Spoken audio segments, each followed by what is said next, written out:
They say this isn't a place for a priest, so it surely piqued my interest. 7 strangers at 1 shot of redemption. This is Bad Times at the El Royale. Time you break away, I think you're gonna stay. Lonely nights that come, memories that flow, bring You watch me? I only watch who they tell me to watch. Who's they? Management. Baby. So this film was so fun to watch, guys. Thank you. I loved it. I mean, you have all these unique people, these different pasts. When you read something like this and get this sort of script, I imagine you don't get something like this often. What's your reaction when you get to read it, when you see it? It was really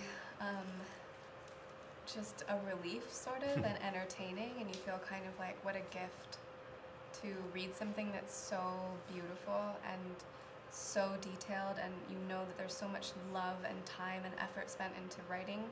And then meeting with Drew, you see how much he cares and how devoted he is to this story and to each character and every detail, and then making it was all the same. So it was really a lovely, lovely project. It was so much fun to be a part of. And for the rest of you? Well, yeah, it's a pleasure to read something that's original. That's sort of the process of the fruit of somebody's imagination that isn't based on something else or a reboot of something else or what have you. It's just this original story that's super compelling, and Cailee described it when you read the script as a page turner. Like I want to know the end of the story, and I feel like the film is that as well. And those don't come around that much, especially at the studio level. Like, you're lucky if you can get one of those, even at an independent level, made. But it's very cool when you get to work on something this cool at this level. And I didn't get to read the script until I actually got cast. It was pretty top secret sort of thing. But Drew actually wrote in-character sides. So usually when you're auditioning and they can't give out the script, they'll just pick some random sides from somewhere and they'll just throw them at you, and you don't really know what it is. But he said I took it as a challenge to write, give myself a writing challenge to write more scenes for the characters, and so he gave me like a scene for my character between Emily and Rose, and then we had a 45 to an hour talking about where we came from and just life, and he always talks about how he just wants people who care about the film on his project and kind people, and it really all came together like that. Yeah, just felt really lucky. Would you mind opening up the door? No, I ain't gonna do that.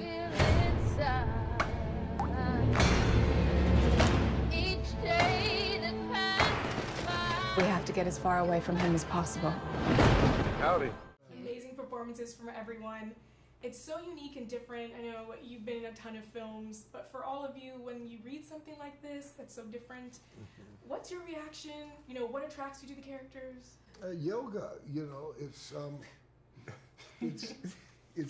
a position that you're required to be in, and there's challenges to it, but it's a wonderful feeling. You know, to stretch into it. Yeah, to stretch into the character that you're given it, and each one of the characters presents a challenge for you.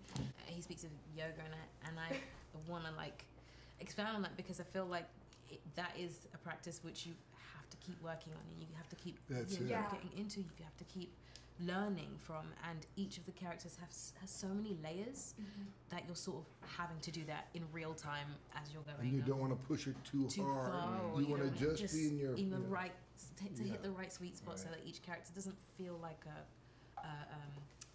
what's the word, caricature or something. You want it to be bedded in reality. So How about you, Lewis? Can you expand for your character? I mean, just to expand on the yoga analogy, I mean, it is very much like you want to kind of find these stretches or these parts of yourself that you didn't know that you could go to. And you're maybe not sure that you even can. And so that kind of doubt or like challenge is enticing. Yeah. And you know, Cynthia, I feel like you almost had an additional character. Your voice is so mesmerizing in the film. It's like a character in itself. What was it like to use your voice in a different film in a different way? Because it actually sets this sort of mysterious tone throughout the entire thing. It was wonderful because Drew, it really is the mastermind behind picking the music that we use, and we spoke about how he wanted it to be and what he, you know, it was hard for me to make sure that I wasn't just singing it straight through, like using it as language. I guess the music is another character in the story, and I get to be the conduit for that. And it was really thrilling to be able to, I guess, tell almost two different stories, her story and the story itself with this music, which is kind of awesome.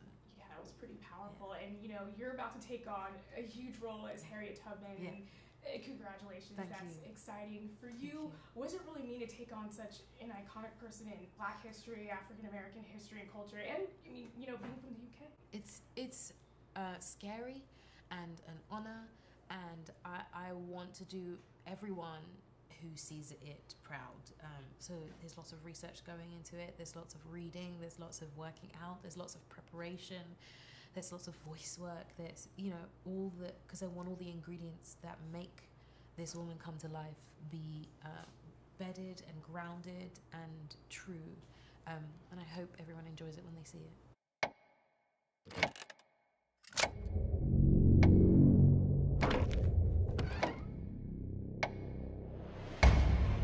This old heart of mine's been broke 1,000 times. Each time you break away, I think you're gonna stay. Drew, this movie was so fun to watch, and I Thank can you. totally see why you didn't give us that much in the trailer except for Chris Hemsworth shirtless, which was great. Great. You should definitely fill seats, right? I hope so. I hope so. But for you, being the screenwriter and the director, creating this mysterious sort of film that unravels, what's it like? What are some of the challenges bringing it to screen, making it, you know, something enjoyable to watch? Well, look, I sort of just trust that if I write what I want to see, other people will want to see it as well. That's served me very well in my career. So truly, it's just about figuring out what the story is. And then once that happens, just hire all the talented people you can find and let them do their thing. Yeah. And I hear that the casting process was also quite mysterious. There was no script. How does that work? Why also the mysterious method? Just keeping it up with the bad times at the Royale? Yeah, I mean, look, I knew I wanted to surprise the audience. I knew I wanted to give the audience something they've never seen before. And in this day and age, if you write a script and put it out there, it ends up on the internet. It's really hard to keep secrets these days. So we made a real effort to keep things under wrap. We had a lot of closed doors, a lot of locked rooms to bring actors in. But to the actors' credit, they understood why. Once they read the script, they knew, oh yeah, we don't want these secrets to get out there either. Yeah. So it was a good, we were all in the caper together. Yeah. And music seems to play a really integral role. It's almost a character itself in the film. Why create the music this way, and what was it like finding the right person to really set this mysterious tone with just a voice and a cappella? The trailer is mesmerizing alone. Oh, yes. Yeah, look, for me, the heart of the movie is about music and about the artist and about the artist's place in turbulent times. And so I started writing to the songs of the time period, sort of picked the ones that haunted me emotionally, and then you sort of lay those in the movie. Then I knew I needed a character who could sing live for real. I didn't want to lip sync. I wanted everything to be done live because I felt like there's a magic that happens that you cannot recreate. And so we did a world search for the greatest singer on the planet, and we found her. Yeah. Not that, I mean, the planet already knew about Cynthia Erivo, but I was very lucky to have her in my movie because the things we ask her to do vocally, nobody else on the planet could have done. She is that off the charts great. Yeah, her voice was truly captivating. And lastly, you know, as the writer, the director, what will set this, you know, thriller horror hotel movie apart from the other ones that usually come out in October? Yeah, I mean, I don't know.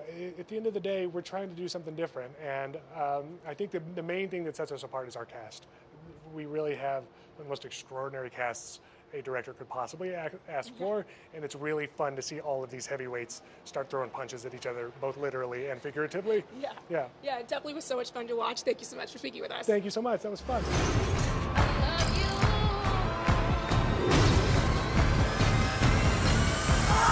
love you.